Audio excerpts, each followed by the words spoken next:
It represents a network-centric system of money that is beyond the nation state. A network-centric system of money that scales and allows people to collaborate on a global basis, that allows anyone everywhere and anywhere to participate in a global economy. If you are a person who has installed a Bitcoin wallet, you must be able to download an application. That's it. You don't have to provide your name, your email address. You don't register or create an account. You don't have to prove who you are, where you are, or show that you are worthy. You do not have to have a credit score. You do not have to be authorized. This is something that is entirely different from every system of money we've ever had before. When you open a browser and you start using the web, do you have to register or get a license to use the web? Do you have to create an account to visit Wikipedia? No. The only requirement is that you are able to download, install, and operate a web browser. There was a time when the idea of allowing every human to be able to communicate without borders or censorship on the World Wide Web was terrifying to people. To some people, it still is terrifying. Most of the younger generation find it liberating in a global sense. Bitcoin does that to money.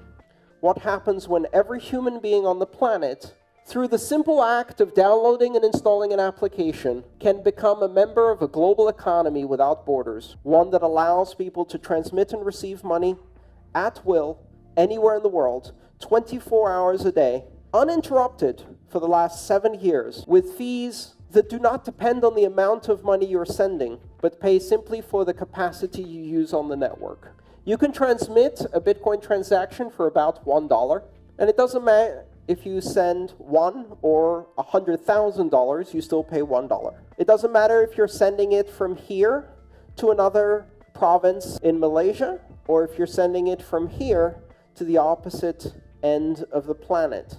It doesn't matter if you are an individual or corporation, or if you're sending it to an individual or corporation. It doesn't matter if you're sending it to someone who is rich or someone who is poor. Bitcoin changes the way we approach finance completely, but that's just the first layer. Because the technology that makes Bitcoin possible, that allows two people from opposite ends of the planet to securely transact with each other without knowing each other and without trusting each other, opens up an entire range of applications that we haven't yet imagined. Bitcoin is not just money for the internet. Bitcoin is a platform. The technology that Bitcoin uses, a combination of the blockchain, which is the global transaction ledger that records every transaction, the decentralized consensus mechanism called proof of work that allows security on the Bitcoin blockchain, the open system of access that allows anyone to participate without barriers, and its borderless and neutral nature that make it possible for anyone to participate regardless of who they are, where the only thing that matters is whether a transaction is valid,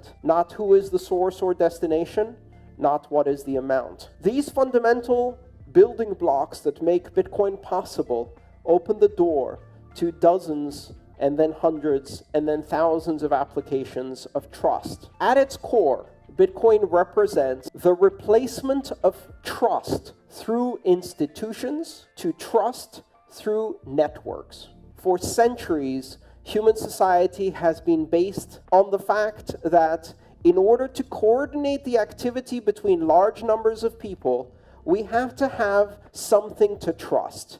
And until now, the best answer to that problem was institutions. Collections of people governed by rules and policies with oversight, transparency, and accountability built into the rules, run by humans in order to create centers of trust through tradition, through reputation, through longevity.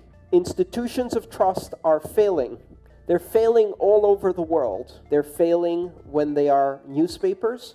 They are failing in political institutions. They are failing in numbers of ways. And the reason they are failing is because they represent systems of scale for industrial societies. And we are no longer industrial nation-state societies. We are now information societies of global scale that collaborate across borders at massive scale. We are now solving problems that affect not 30 million people in one country, but 7.5 billion people on one planet. And for problems of that scale and collaboration at that scale, traditional institutions do not work. They fail to scale. They're not evil. They're not deliberately corrupt.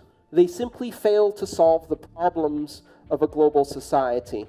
And yet, during that very time that we see these institutions failing, we have seen the emergence of new systems of governance, of new systems of global collaboration, systems that do allow us to collaborate, communicate, and solve problems at scale. And the first of those systems was the internet. And with that, we see the first system of communication that transcends nations, that transcends borders, that allows anyone everywhere and anywhere to communicate. Bitcoin represents that happening to money.